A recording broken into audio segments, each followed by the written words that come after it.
Thank you again, and really a warm welcome to this side event on victim assistance in Syria.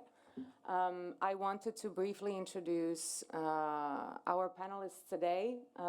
Two are joining us online. One of them is Bilal Aboud, who is the EORE facilitator working with UNMAS. The other panelist online is Abdelrazak Kantar, who is head of the Victim Assistance Department at the Syria National Mine Action Center in Syria. Beside me, to my left, is Safa Al-Kahaf, the child protection specialist working for UNICEF, and also the lead and coordinator for the Explosive Ordnance Risk Education Working Group in Syria. Beside her is Henri Bonin, who is working at UNOPS and AT Scale and has been working on data for victim assistance and as well established the first victim assistance working group in Syria. And then finally, all the way to my left is Daniel Azizi, who is the country director for Humanity and Inclusion Syria. Before we kick off, I really wanted to give you a bit of the latest updates on the situation in Syria. Fridays are generally my saddest day of the week, because Friday is the days when I compile the number of casualties and share with a wide group of people and the mailing lists. Fridays, simply because the colleagues at the International NGO Safety Organization, whose numbers and data we use, finalize their final data collection numbers on a Thursday evening, and they share them with us. So this morning, as every morning as I do every Friday, I dread opening that email from INSO with the data. This morning, I was actually positively surprised that INSO only recorded 8 accidents last week. The week before that, we had 22 accidents and 35 casualties. This week, 8 incidents have taken place with 6 casualties altogether. So over the last week, 4 persons were killed and 2 were injured. This is really quite a low number for Syria these days. It's important to mention that since December 8th in 2024, when the context in Syria changed, we have seen a massive number of casualties. Primarily, this has taken place because the former front lines have been broken and people have started moving a little bit freer, especially in the first months since December 2024. We have seen a large number of people trying to come back to their homes and visit their properties, visit their land, and see what the situation was at the time. So since then, more than 2,000 casualties were recorded. 775 people were killed, and 397 people were injured. That's 1,397 people who have sustained different grades of injuries, some limb losses, and have been really in the need of different kinds of services. It's important to mention that roughly about 60%, just above 60% of all casualties in Syria are men. This is really largely connected to the pursuit of livelihoods, and to people trying to make the basic ends meet. At the same time, roughly about 30–35% of casualties are children who require special needs and have require specialized services and care, including their caregivers, who are bearing the biggest brunt. Of those accidents that took place, and reinforcing the fact that it is mostly men who are the victims, roughly about 2/3 of all incidents take place in agricultural land and grazing areas. Of the last week's 8 accidents, 7 were recorded in grazing areas. So this is really something that we need to consider and give give more attention to.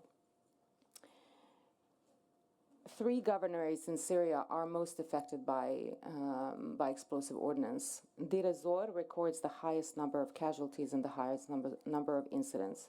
This is also quite related to Deir ez-Zor being very much the agricultural hub of Syria. But at the same time, Aleppo and Idlib, who are also agricultural centers, have been suffering quite a bit from the casualties numbers. But from here on, I really want to begin with a simple and a very uncomfortable truth. When an explosive ordnance accident happens, survival is often treated as the end of the story. But for survivors and for their families, that is usually only the beginning. The moment someone survives an accident is often the moment a much longer battle begins. A battle to access trauma care, a battle to afford rehabilitation, a battle to access prosthetics, a battle to manage trauma, stigma, and loss, and very often a battle to simply reclaim dignity, independence, and a meaningful place in society. And these burdens rarely fall on survivors alone. They are carried by parents, by spouses, by siblings, by caregivers, and by communities that are often left trying to fill gaps that systems have not yet managed to address. This is particularly important in Syria. As explosive ordnance casualties continue to rise, we're seeing lives changed in an instant, children losing limbs, parents losing livelihoods, families taking on lifelong emotional and financial burdens. And while immediate medical care is critical, survival alone cannot be our benchmark for success. Because life does not end after an accident, and neither should support. Real recovery requires something much bigger. It requires long-term rehabilitation, psychosocial support, prosthetics and assistive devices, economic opportunities, and social inclusion. And perhaps most difficult of all, it requires challenging the stigma that many survivors continue to face long after their physical wounds began to heal. The reality is that many organizations in Syria are doing an extraordinary work. But too often these efforts remain fragmented, short-term, and dependent on funding cycles that do not reflect the lifelong nature of survivors' needs. And that brings us to the central question of today's discussion. Why, despite clear needs, committed actors, and growing national leadership, has victim assistance not yet evolved into a functioning long-term system? And more importantly, what needs to change so survivors are not seen as passive recipients of support, but as active participants in Syria's recovery and future? Today's conversation is meant to be an honest and a practical conversation, and that is grounded in lived realities. And I cannot think of a better place to begin than by hearing directly from Bilal. Bilal, I'm handing it over to you without further ado. Hi, everyone. Hi, everyone. Thank you for having me. My name is Bilal Aboud. I'm a civil engineer, and I have worked previously as a victim assistant focal point. And now I'm a risk education facilitator. I just wanted to take you down my memory lane to the journey since the accident took place that changed my whole life till today. The journey from being just a victim to a survivor. In 2017, while I was on my way back home from the university with my friends, an explosion took place, and suddenly everything disappeared. A few seconds later, opened my eyes to slow motion cinematic scene where the rubble was falling down all over the place, and my friend who's few meters away from me screaming, his voice echoing, wishing to die. He was confused by what had happened. I still could manage myself and told him, don't say such a thing. We're gonna live. That what I told him, and started crying out for a help. Someone picked me up and put me in the back of the car, and that's where everything started to rush. Doctors in the hospital were running, trying to save my life. One is trying to stop the bleeding, do the x-rays and all the procedures before the getting me into the surgery room. Someone else is trying to keep me awake by talking to me. I can say for me, for everyone back then there, fear and pain were the masters of the scene. Yet my senses started to fail me. Firstly, I couldn't open my eyes anymore, then struggled to utter a word. But before falling into total unconsciousness, I was able to hear and sense the environment, what is surrounding. The last thing I've heard, a doctor who I believe was standing next to me, screaming, "Get the surgery room ready, Bilal is dying." A week in intensive care units, months of sleeplessness, nights filled with pain. That's not a single painkiller could ease. I can say pain kept draining my body and energy to the point occasionally passed out. Only collapsing into unconsciousness gave me rest. While, let's say, depression was building up, I started to lose my hair. Despair was the master of the scene of my life.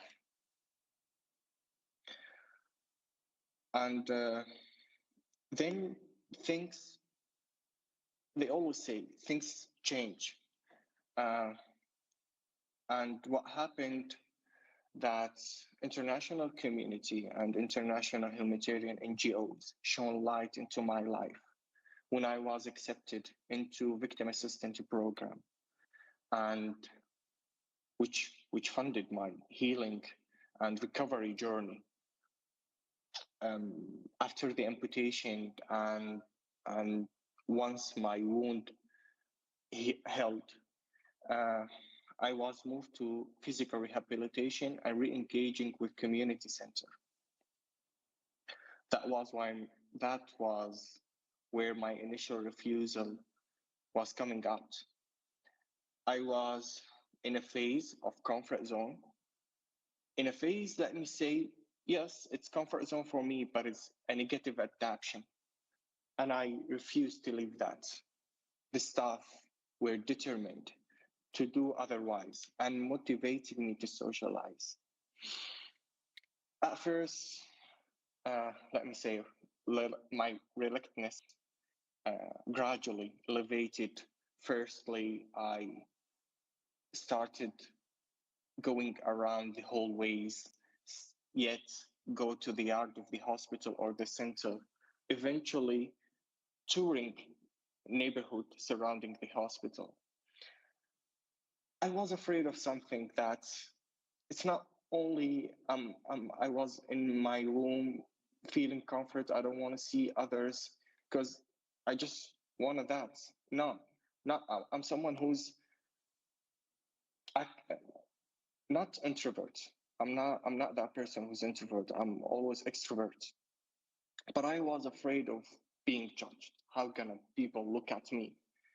Thank God, people, the locals or the people who were surrounding the hospital or the community were lovely, and they were, let's say, the idea of seeing someone, a survivor with a disability, normal for them, and they were approached to me in a welcoming, um, let's say, motivational way instead of empathy and pity. That's what I was afraid of, the empathy and Billy, the eyes looking at me with such thing, they were lovely. That exposure, healthy exposure, helped me to break the ice, and was the main reason behind Bilal going back to his normal life, back to his university, working, and even planning as if no accident happened and as if no injury or loss came my way. But the harsh reality is that the approximately percentage is 25%. The data isn't accurate due many limitations and different things, but they say that the percentage is 25%. 25% Syrian victim. Marginal number, or let's say marginal percentage, became survivors, moved forward from being a victim to be a survivor. The majority still living in despair. Their depression is building up to many of them trying to commit a suicide. And their success stories are stuck on waiting list, waiting for us to act.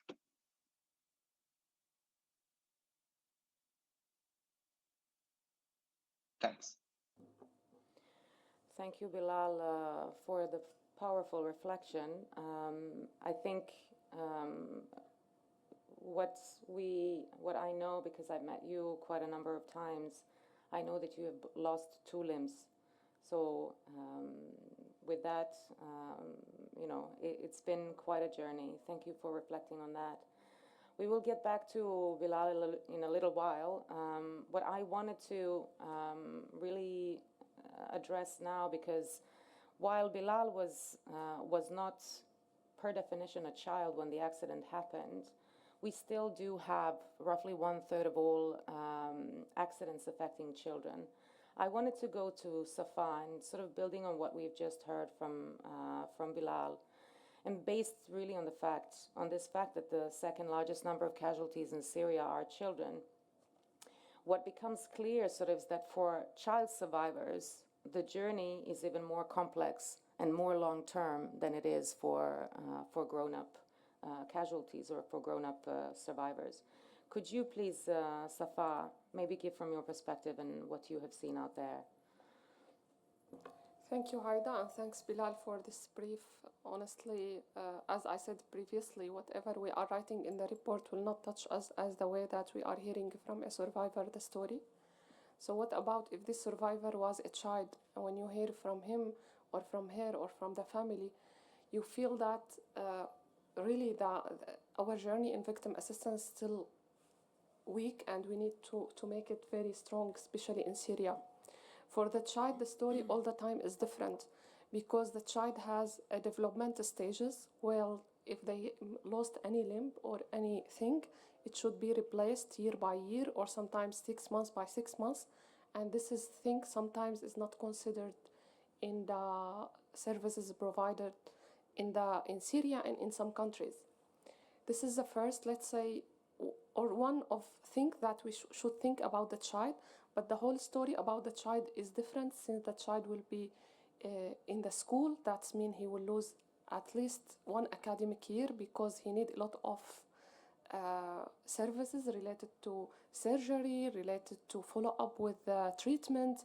So he or she will have a lot of cut in education pathway.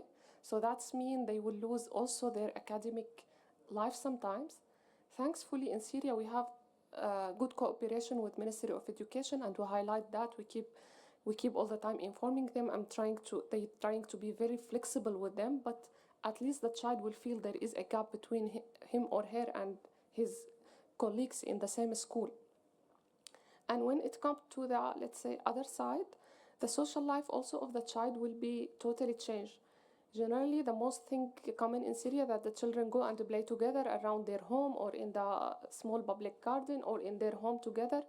But the story will be different because the child will not have access for his basic right, which is right to play. And this is because a lot of settings are not fit with the child when they have disability.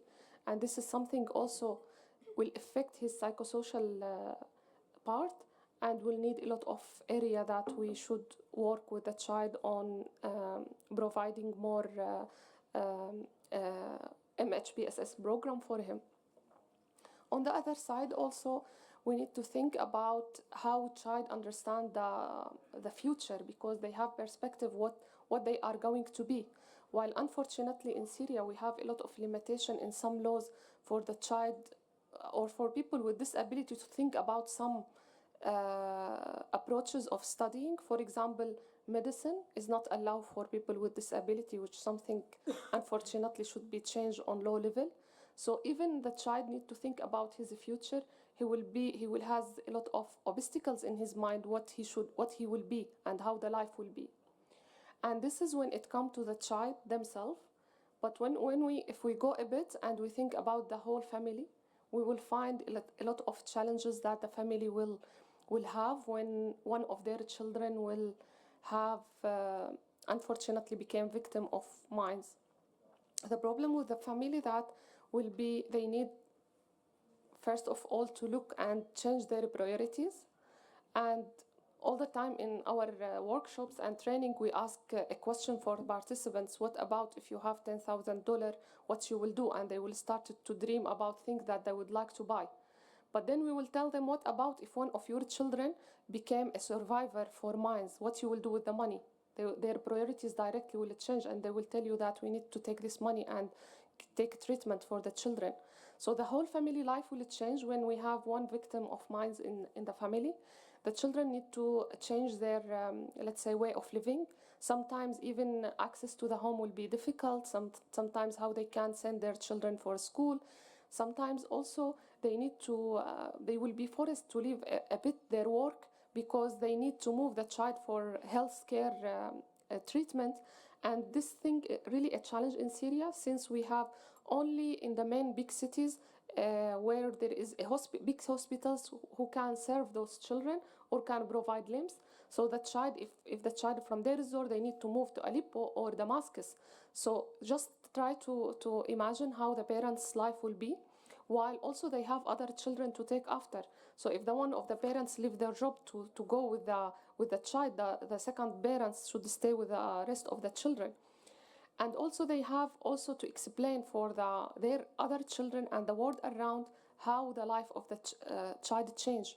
So also there is big pressure on the family coming from the community, from the other children. So we need to look also for the psychosocial support of the family whole, because they will play a very critical role in let's say addressing the well-being of the child themselves. And beside all of this, if we think about the big Syria, and if you think about IDA report, which she is sending on weekly basis, that's mean the percentage of people with disability in Syria is changing on weekly basis. Because on weekly basis we have incidents, we have accidents, and the people are getting injured. That's mean the rate of people with disability is totally different.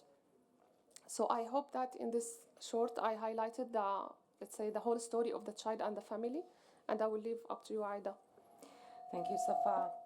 Thank you, Safa. I think also important to mention that the specific need for children in terms of prosthetics, that the needs are, repeating themselves every 6 months. I was just discussing with one of the partner organizations that, every 6 months the cycle begins again for children and for their families. So every 6 months, because the child is growing, they need to change their limb, which means as well new limb, new adjustments, new period of physical rehabilitation, new renewed challenges, etc., etc. So the cycle really keeps going on.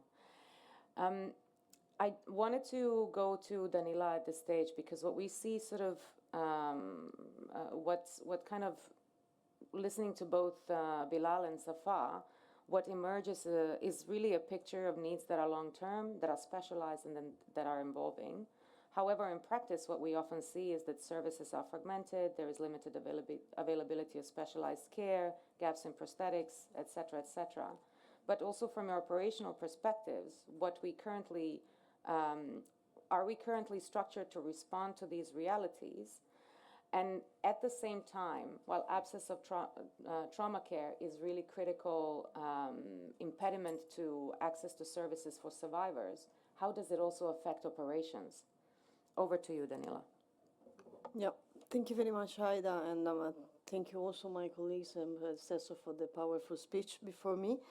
I think indeed, I mean, Syria today, victim assistance is not a single intervention.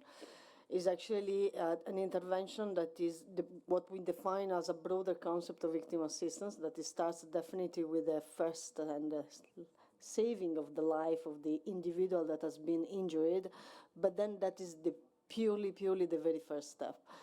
We need also to ensure that there is continuity of care. We need to ensure that the individual has access, a proximity access to enough services to make sure that he can regain mobility, and with mobility that he can regain slowly his life. There is also another aspect, it doesn't end it, and I'm referring to children. A children that is injured and that is going through a rehabilitation phases and that requires actually physical rehabilitation, assisted devices, while prosthetics have been made, also needs to be able to access school. His life cannot simply froze while the process is completed to be able to access school again. Or a family, a breadwinner, a father that is providing for his family cannot simply stay, cannot simply wait for the system to be strengthened enough to support him in his journey. He needs to have an enabling system around him that allows him to regain his life, to be able to provide back to his family. Are we there yet in Syria? No. Syria is also a country that comes out from a deadly war that lasted for 14 years. So I believe that what we are seeing now is not something that is uncommon, unfortunately, in these circumstances. What we need to change is the way in which we approach. We need to start thinking from a structural perspective, from a systemic perspective, start to look at the fraction and the fragmented pieces and elements of the trauma care, continuative care, and the broader concept of victim assistance, and start to put all of them together. Really create the referrals, create the channel, make sure that each individual, each survivor has a reference. And it is actually welcome in the system as a referred person. I think that I will stop here for now. Thank you, Daniela. Just one additional thing to kind of mention as well, the absence of trauma care for the teams as well. We've had numerous times these discussions about while the survivors, when an accident happens, their access to trauma care is critical in order, that means also saving life or saving a limb. But at the same time, the teams also that are doing the clearance need that access to trauma care. Maybe just a couple of more words on that, Daniela, if you don't mind. Yeah, of course. I mean, the deployment of mine action teams and the deployment of teams in general, of course, requires a minimum safety procedures that are around them to be able to operate. What that the people, I mean, in the sector call the golden hour is not necessarily present in all areas of Syria. So there are areas of Syria in which actually trauma care and stabilization units are not in the proximity. And therefore the work of the ambulances that are, of course, accompany each team may be defeated by the time needed to reach a proper stabilization care or an ACU in an hospital. And that means that those very teams cannot be deployed. That means that those teams will not go in that area, and it means that contamination will stay, and automatically incidents will continue, and victims will raise in terms of numbers. So this is also part of the systemic work that needs to be done, is to ensure that each area of Syria, each governorate is actually equipped with this kind of services. Thank you, Daniela. Indeed. If I may bring Henri here, because I think what we're coming to is not the individual experiences, and it's not only about individual experiences, but it's really about the absence of structured pathway for support.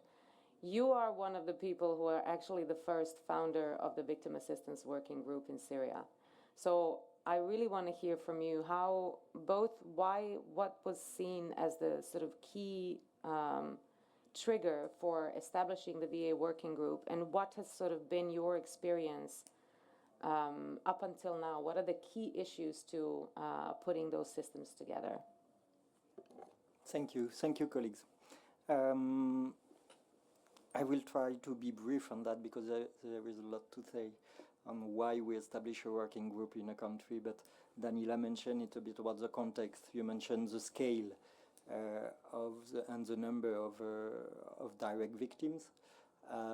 And it's only, we are only talking about explosive ordnance, but when it comes to victim assistance services, it's for the entire population. So people who have been injured because of other causes, because people in need of specialized services because of medical conditions, older people.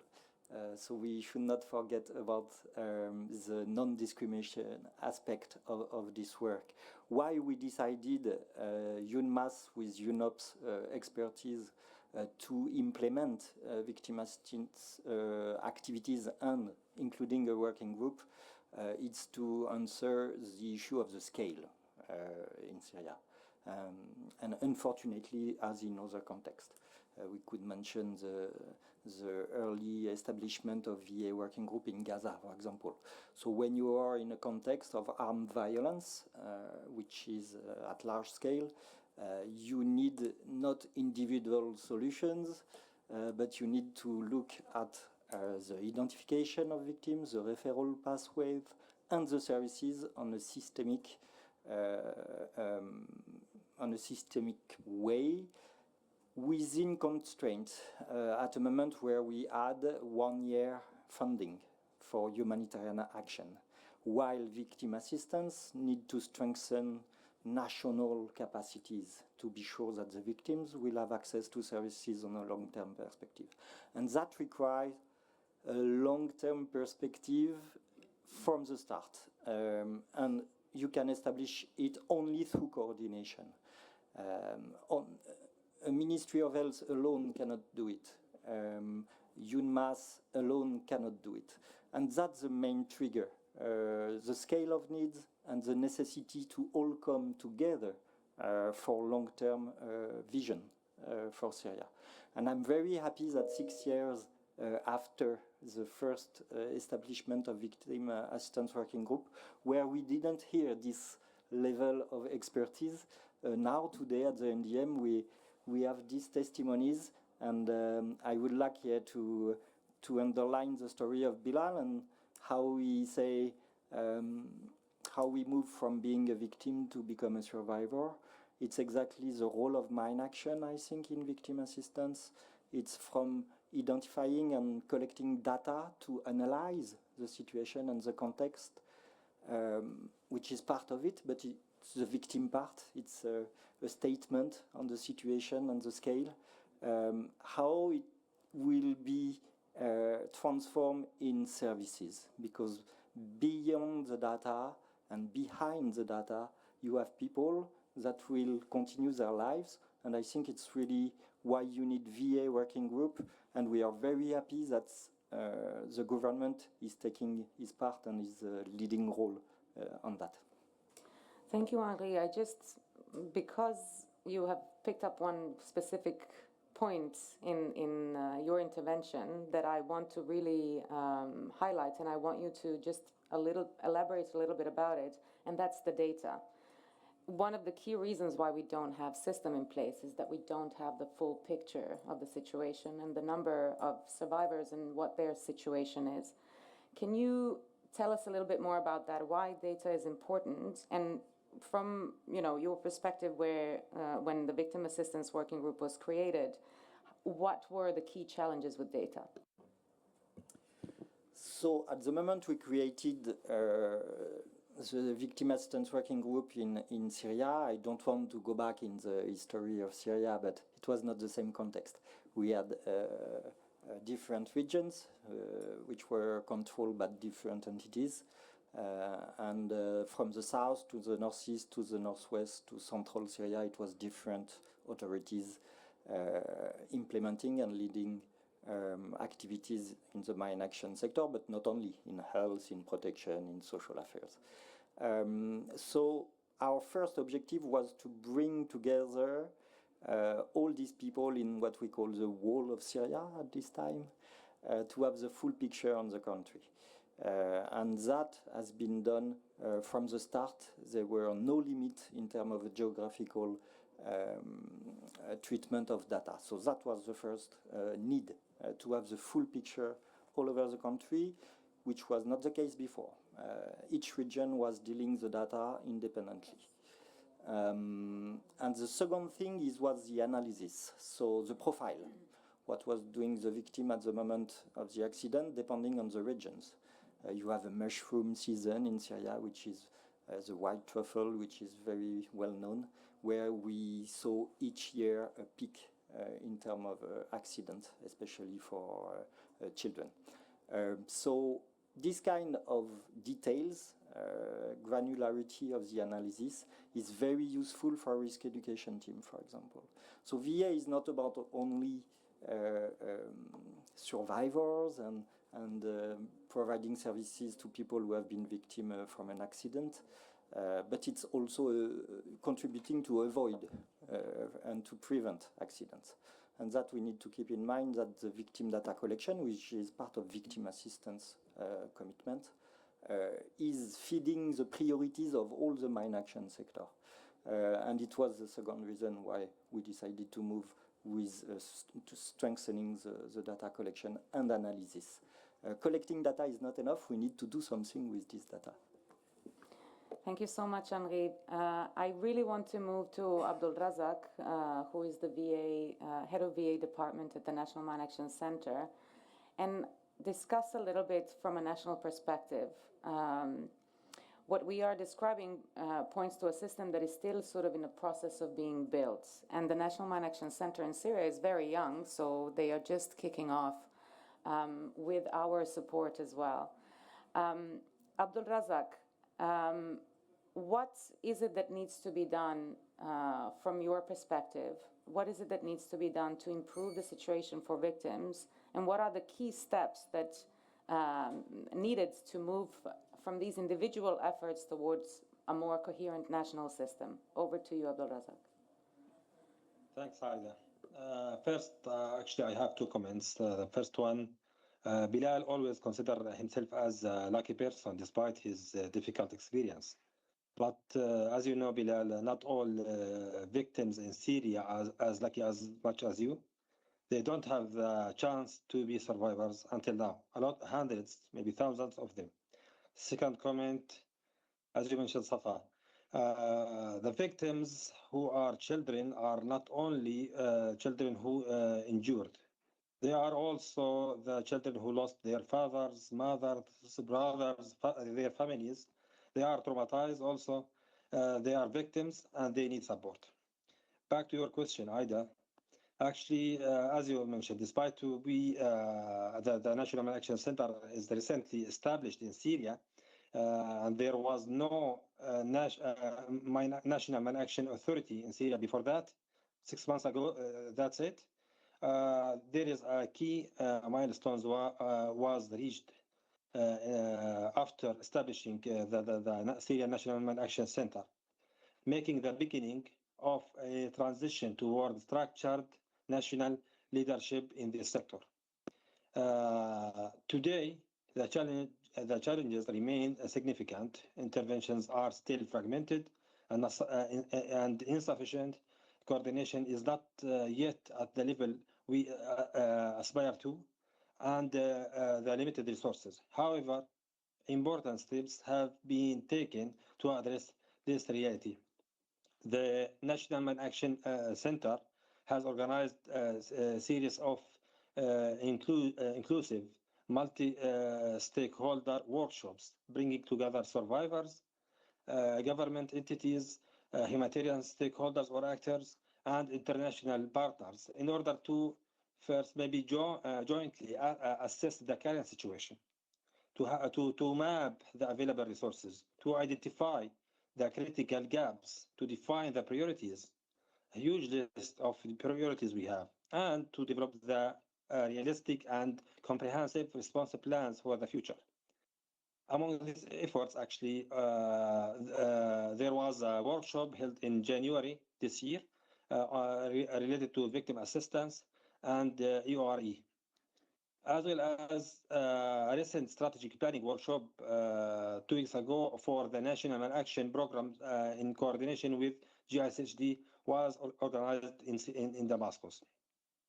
Based on the outcomes of these engagements, the direction now somehow is clearer. An initial roadmap has been developed to guide establishment of a coherent national system built around 5 key pillars, actually. First, strengthening national leadership. Second, ensuring the inclusion of all stakeholders, especially survivors, across all stages of the program.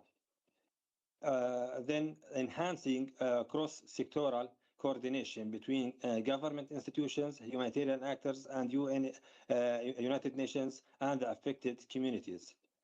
Also, promoting the accountability and the transparency, and establishing a national information management system to support evidence-based planning and decision-making.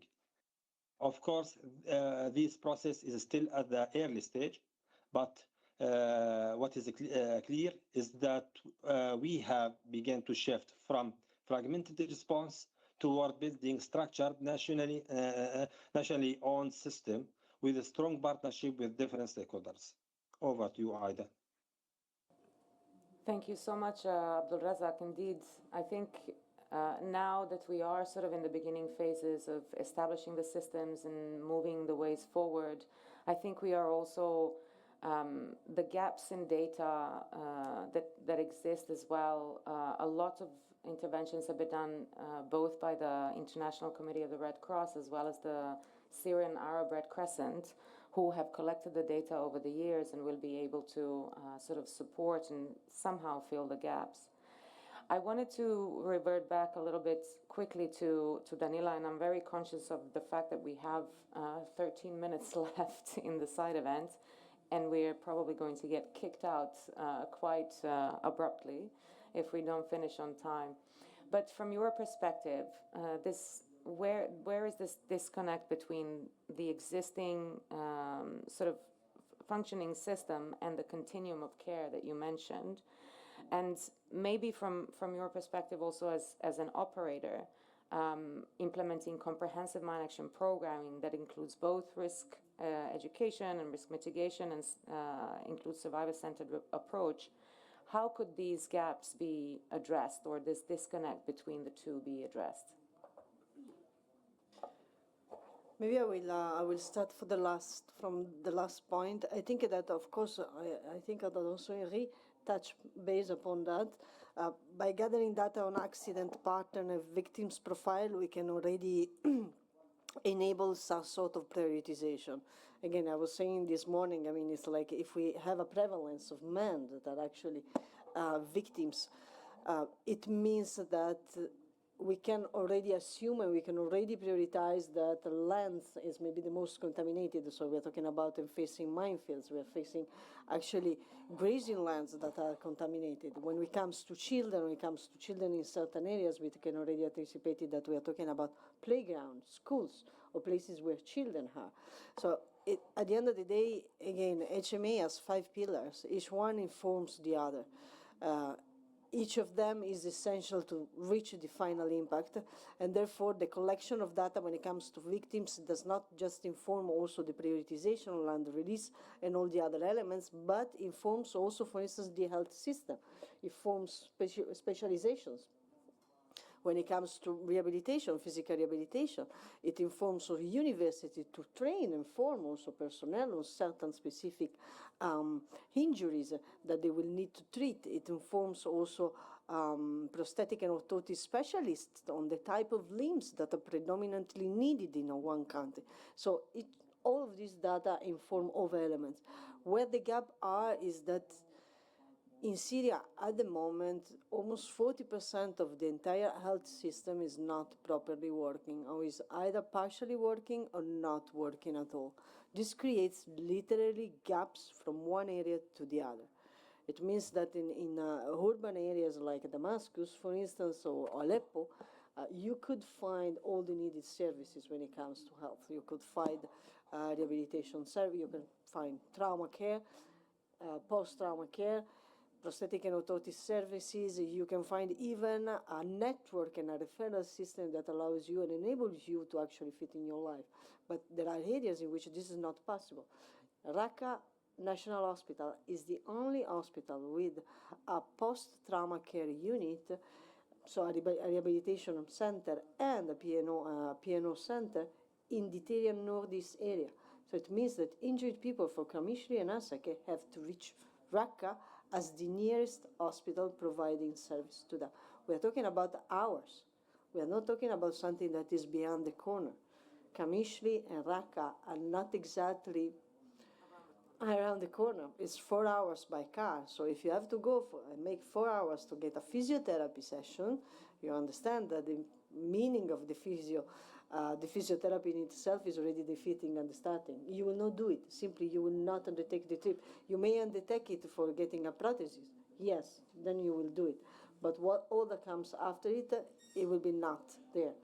So at the end of the day, the gaps is the systemic presence of services, capillarity of presence of services across the country, and the management of the services, and the management of the referral system overall in case of survivors.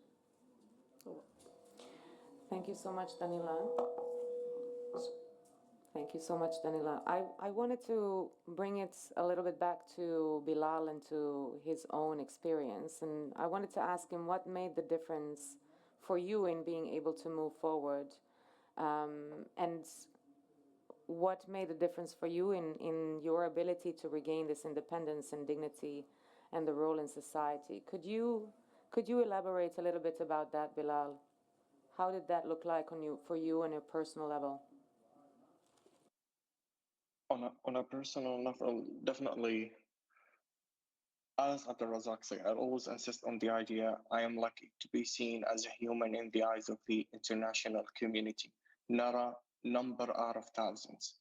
The whole services was provided to me helped me to regain my independence and build up a strong mindset. So yeah, it could be lucky, and the factor that international community NGOs intervened in my shown light and intervened in my journey. Thank you. Thank you, Bilal. Did you want to continue? Yeah, if I might, I'm just worried about the time. From my working as a victim assistant focal point, I've met many survivors. The, definitely, they don't need food baskets. What their main need is to be seen as people with potential, and also give the opportunity to prove themselves. I still remember a smile of a woman who got her project funded. Her micro project was funded by Victim Assistance Program. And she said, now for the first time, I can get my children back to school. They dropped out of school due to the bad financial situation. And she got divorced, lost everything. She was in a very bad situation, psychological situation. She smiled at the end of the project. She has, for the first time, the hope. But a father I met on a mission on field, he said, I don't want a food basket. He was despair and in a depression.